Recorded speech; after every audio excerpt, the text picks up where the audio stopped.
इस योजना के तहत बिना गारंटी मांगे 3 लाख रुपए तक का कर्ज मिलेगा, आपका ऋण मिलेगा। जी हाँ, 3 लाख रुपए तक का कर्ज और आपका ऋण मिलेगा आपको यहाँ ई श्रम के द्वारा। लेकिन सामने आप देख सकते हो जहाँ आपको 1000 से 3000 मिलते थे, अब इस अपडेट के द्वारा आप 5000 का फ़ायदा ले पाएंगे। कैसे, मैं सारा कुछ आपको बताऊंगा, बस आपको वीडियो को अंत तक देखना है, क्योंकि यहाँ पर जो अपडेट निकल के आई है मैं आपको सारा कुछ बताता हूँ। आप देख सकते हैं न्यूज़पेपर पर जो छप के आया है। अब ये अपडेट काफ़ी कम लोगों को पता है, तो जितना शेयर हो सके करें, क्योंकि यहाँ आप देख सकते हो श्रम एवं रोजगार मंत्रालय ने अस्थायी श्रमिकों के लिए ई श्रम का एक वन स्टॉप सोल्यूशन निकाला है। एक पोर्टल ऐसा निकाला है जहां से आप यहां पर एक पोर्टल से मिलेगा सभी योजनाओं का लाभ। ना केवल आपको एक योजना का लाभ मिलेगा, यहाँ पर सारे योजना का लाभ मिलेगा। यहाँ 30 करोड़ से यहाँ असंगठित क्षेत्र के कर्मचारियों ने फ़ायदा उठाया। 3 करोड़ तक पहुँची है ई श्रम की पोर्टल। अब आपका काम यहाँ पर है कि यहाँ पर इस पोर्टल को अब यहाँ 3 करोड़ तक पहुँची है, हमने 10 करोड़ तक पहुँचाना है। ये जितना शेयर हो सके शेयर कीजिए, क्योंकि जितना शेयर करोगे आपका भी उतना फ़ायदा होगा। ठीक है, बात करते हैं यहाँ पर जो 30 करोड़ असंगठित क्षेत्र के कर्मचारी है, उन सभी को ये फ़ायदा कैसे मिलेगा, कहाँ मिलेगा और कब तक मिलेगा, ये सब कुछ मैं आपको आज के इस वीडियो के माध्यम से प्रदान करूँगा। चलिए हम इसके बारे में ज़रा पढ़ते हैं। कौन सा है ये वन स्टॉप सोल्यूशन, कौन सा है वो पोर्टल जिसके द्वारा आप यहाँ पर अप्लाई कर सकते हो और यहाँ पर आप अप्लाई करने के बाद इसका फ़ायदा उठा सकते हो। तो आप यहाँ देख सकते हो, यहाँ सरकार के द्वारा ई श्रम की वन स्टॉप सोल्यूशन की एक शुरुआत की गई है। अब इसके द्वारा ये जो पोर्टल लॉन्च किया गया है मंत्रालय के द्वारा, श्रमिक मंत्रालय के द्वारा, उनका ये कहना है कि अगर आप इस मतलब ये पोर्टल से आप अगर अप्लाई करते हो इस योजना का, तो यहाँ पर आपको ना केवल 3 से 5000 का फ़ायदा मिलेगा। ये जो असंगठित क्षेत्र के 30 करोड़ श्रमिक है ना, इन सभी को ये फ़ायदा मिलने वाला है और साथ में लोन भी मिलेगा। जी हाँ, अगर आपको अपना घर बनाना है, अपना व्यवसाय करना है, बिजनेस करना है, तो आपको 10 लाख तक का भी लोन मिलेगा। छोटा कार्य करना है, अगर आपका रेड़ा है, अगर आप उसको बढ़ाना चाहते हो, उसमें कुछ मॉडिफाई कराना चाहते हो, ठीक है, तो आपको यहाँ पर 10 से 50,000 का भी छोटा लोन मिलेगा। कैसे मिलेगा, वीडियो में अंत तक बनिए रहिए, मैं आपको सारा कुछ बताता हूँ। क्योंकि यहाँ पंजीकरण प्रक्रिया बहुत ही आसान है और पारदर्शी बनाई गई है, क्योंकि उस पोर्टल के जरिए आपको सिर्फ आपके मोबाइल नंबर के साथ ही यहाँ अप्लाई करना है। अब लोग यहाँ कुछ गलतियाँ कर देते हैं और अपडेट भी नहीं करते, वो चीज़ें यहाँ ज़रूर कर ले, जो कि मैं आपको इस वीडियो के माध्यम से बताऊँगा। वो पोर्टल भी बताऊँगा, वो पोर्टल का लिंक कहाँ से मिलेगा, सब कुछ बताता हूँ। लेकिन यहाँ इसका उद्देश्य ये है कि यहाँ पर प्राथमिक उद्देश्य है कि ई श्रम कार्ड जो है हर राज्य सरकार के पोर्टल के लिए यहाँ पर ध्यान दे रही है, क्योंकि हर श्रमिक को यहाँ पर वित्तीय सहायता प्रदान करती है। अब वो केंद्र द्वारा संचालित योजना का भी लाभ उठा सकते हैं। कैसे, इसके बारे में मैं आपको जानकारी दूंगा। अब यहाँ पर जो पोर्टल है ना ई श्रम कार्ड का, जो मैंने आपको बताया, उस पर हम चलते हैं। ऐसा कुछ दिखता है ई श्रम कार्ड का सरकारी पोर्टल। ठीक है, अब यहाँ पहला स्टेप है, आप देख सकते हो, रजिस्ट्रेशन ऑन ई श्रम, यानी कि ई श्रम जो इसकी वेबसाइट है, पोर्टल है, यहाँ रजिस्टर करें। यहाँ आप रजिस्टर करने के लिए बहुत ही साधारण या सरल है। यहाँ पर आपके पास एक आधार कार्ड होना चाहिए, सबसे पहली बात। दूसरा, आपका आधार कार्ड आपके मोबाइल नंबर से लिंक हो और आपकी जो उम्र है 16 से 60 के बीच में होनी चाहिए, मतलब 59 ईयर्स तक कम से कम होनी ही चाहिए। अब यहाँ लॉगिन करने के लिए आप यहाँ देख सकते हो डिजिटल सेवा, अगर आपका CSC का ID पासवर्ड बना है तो आप यहाँ से लॉगिन कर सकते हैं। ठीक है, वरना सेल्फ रजिस्ट्रेशन का भी यहाँ पर आपके पास एक विकल्प मिलता है। सबसे सरल है सेल्फ रजिस्ट्रेशन, तो मैं आपको उसी के माध्यम से बताता हूँ, जहाँ आपको कैप्चा भरना है अपने मोबाइल नंबर डालने के बाद, और यहाँ आपको प्रदान करना है कि क्या आपका EPF बना है कि नहीं और ESIC बना है कि नहीं। अगर आप इन चीज़ों से वाकिफ़ हैं तो आप येस लिख सकते हैं। अगर आपको नहीं पता इनके बारे में तो आप दूसरे ऑप्शन विकल्प पे आप चरण उसका कर सकते हैं। अब यहाँ हम OTP आएगा आपके उसी आधिकारिक मोबाइल नंबर पे, जो कि आपके आधार कार्ड से लिंक है, आपको उस पर क्लिक करना है। अब एक चीज़ का और ध्यान रखिएगा, यहाँ पर जो लोग हैं, यहाँ जो उनका आधार कार्ड से मोबाइल नंबर लिंक नहीं होता, तो यहाँ उनसे बहुत गलती हो जाती है और इसका फ़ायदा नहीं ले पाते। अब आपका जो 12 से 16 अंकों का ये जो आधार कार्ड होता है, उसका नंबर आपने डाला है। ठीक है, तो ये 12 अंकों हमने डाल दिए हैं और यहाँ पर OTP से आप वेरीफाई करेंगे। ठीक है, पहले कैप्चा डाल देना है। कैप्चा क्या होता है, जो आपके सामने लिख के आ रहा है, ये आप देख सकते हो UBQS4Z, ये हर एक पे अलग अलग आएगा। जो लिखा है आपको वही एज इट इज़ लिख के OTP पे क्लिक करना है। OTP आने के बाद जो आपके आधिकारिक मोबाइल नंबर पे OTP आएगा, आपको उसको डालना है और आपके सामने यहाँ जो आपने डिटेल डाली है आधार कार्ड की, वो आ जाती है। ठीक है। आपका नाम, आपकी जन्म तिथि, आपका आप पुल्लिंग है स्त्रीलिंग है, ठीक है। अब हम आपको बताते हैं ये 5, ये आप देख सकते हो लेफ़्ट साइड में 5 यहाँ स्टेप्स हैं, इसमें अप्लाई करना है। पहला स्टेप में पर्सनल इन्फॉर्मेशन है, जहाँ पर आपको इमरजेंसी मोबाइल नंबर से लेकर अपना मोबाइल नंबर देना पड़ता है, अपने माता पिता, ब्लड ग्रुप, ठीक है, आप शादीशुदा है कि नहीं, अपनी ईमेल एड्रेस, ये सारी डिटेल देनी पड़ती है। जी हाँ, यहाँ छोटी से छोटी डिटेल आपको इसलिए देनी पड़ती है क्योंकि यहाँ पर हर चीज़ का ध्यान रखा जाता है। पूरी चीज़ यहाँ पर आप करने के बाद मैन्युअली यहाँ पर इसका वेरिफिकेशन किया जाता है और उसके बाद ही यहाँ आपको जो है मेल आती है और आपको यहाँ आप कैसे डाउनलोड कर सकते हैं इसको अप्लाई करने के बाद, वो भी मैं बताता हूँ। यहाँ नॉर्मल डिटेल है, मैं भर के दिखाता हूँ आपको। आप चाहे इस वीडियो को देखते देखते साथ में अप्लाई भी कर सकते हैं। अब दूसरे स्टेप पे आ गए। दूसरा स्टेप होता है एड्रेस। अब एड्रेस मैं आपको बताता हूँ कौन सा भरना है।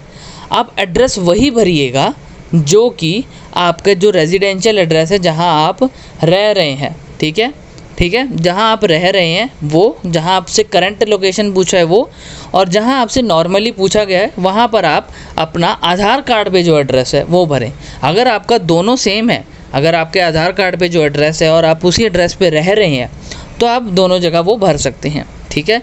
क्योंकि कई लोग यहाँ पर ऐसे होते हैं जो कि क्या करते हैं, आधार कार्ड पे एड्रेस कहीं और का होता है और वो रह कहीं और रहे होते हैं। तो यहाँ पर ये चीज़ का ध्यान ज़रूर रखिएगा। अब यहाँ पर आप कितने समय से उस जगह पे रह रहे हैं, क्या वो जगह आपका है, यानी कि आप किराए पे हैं कि नहीं, ये सारी चीज़ें यहाँ पर बतानी पड़ती हैं। परमानेंट एड्रेस अब वो है, जैसे आप बता सकते हैं, जैसे खुद का घर जहाँ होता है, या फिर खुद का घर नहीं है तो आपका गाँव का आप लिख सकते हैं, नानी का हो गया, ठीक है, मम्मी का हो गया, ठीक है। जो खुद का पक्का है, आपको पता है, वो वाला आप एड्रेस डाल सकते हैं, जो आपको पता है कि ये कभी चेंज ज़िंदगी भर नहीं होने वाला। वहाँ का पिन कोड, शहर, डिस्ट्रिक्ट, तालुका सब डाल देना है। थर्ड आ गए हैं अब आपकी एजुकेशन क्वालिफ़िकेशन की, आप कितना पढ़े लिखे हैं। नहीं पढ़े लिखे तो आप पहला ऑप्शन क्लिक कर सकते हैं, नॉट लिटरेट।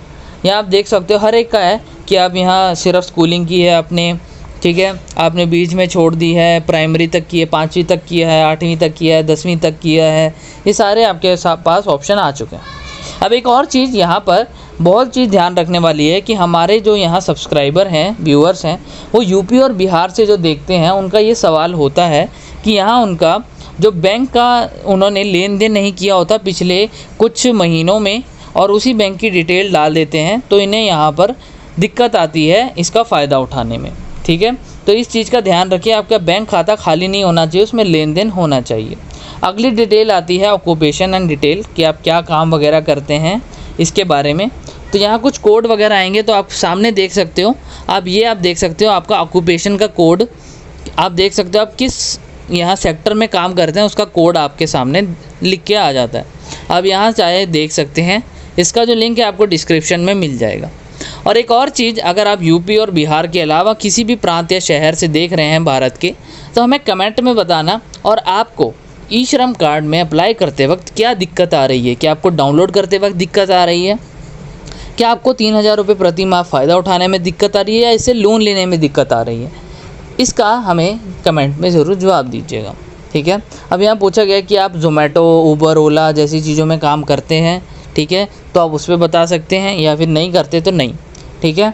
अगर आप करते हैं तो उसका प्लेटफॉर्म बता सकते हैं, अगर नहीं करते तो आप क्या काम करते हैं, जैसे आप खेती बाड़ी करते हैं तो एग्रीकल्चर लिख सकते हैं, कंप्यूटर का काम करते हैं, कोई कंप्यूटर देख लीजिए सही करते हैं, ठीक है, कंप्यूटर वाली फील्ड में हैं, ऑपरेटर हैं, तो ये सब कुछ आ चुका है, ठीक है। अगर आप इसको आपको खुद भरना नहीं आता तो मैं आपको एक और ऑप्शन बताता हूँ। आप क्या कर सकते हैं, वीडियो को पूरी जानकारी लेकर देख सकते हैं डिटेल में, और ये जो है अपने नज़दीकी CSC केंद्र पे जा सकते हैं जहाँ फॉर्म वगैरह भरे जाते हैं, और उन्हें आप बता सकते हैं इस कार्ड के बारे में। अगर उन्हें भी नहीं पता तो आप ये वीडियो उनके साथ शेयर कीजिए और उन्हें सारी डिटेल के बारे में बताइए, उन्हें पता लगेगा। आपसे वो कुछ फ़ीस लेंगे 100-200 रुपये, और वो आपका अप्लाई करके दे देंगे, अगर आपको नहीं पता कि ये कैसे मोबाइल से अप्लाई कर सकते हैं।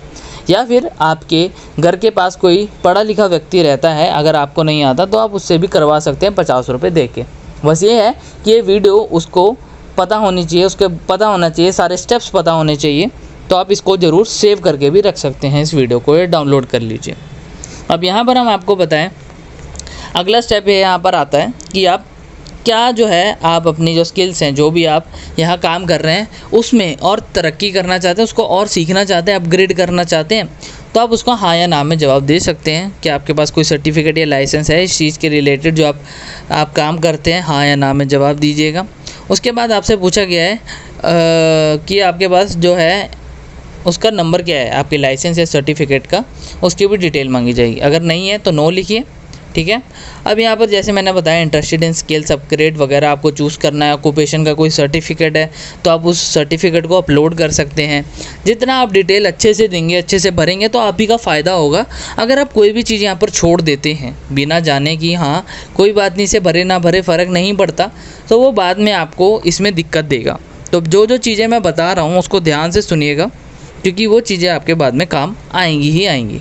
अब यहाँ पर जो स्किल्स के बारे में बात की है हमने, अब हम चलते हैं यहाँ पर अगले स्टेप पे, ठीक है। अब मैं आपको अगले स्टेप के बारे में बताऊँगा जो कि सबसे मेन है, जो कि है हमारा बैंक की डिटेल, ठीक है।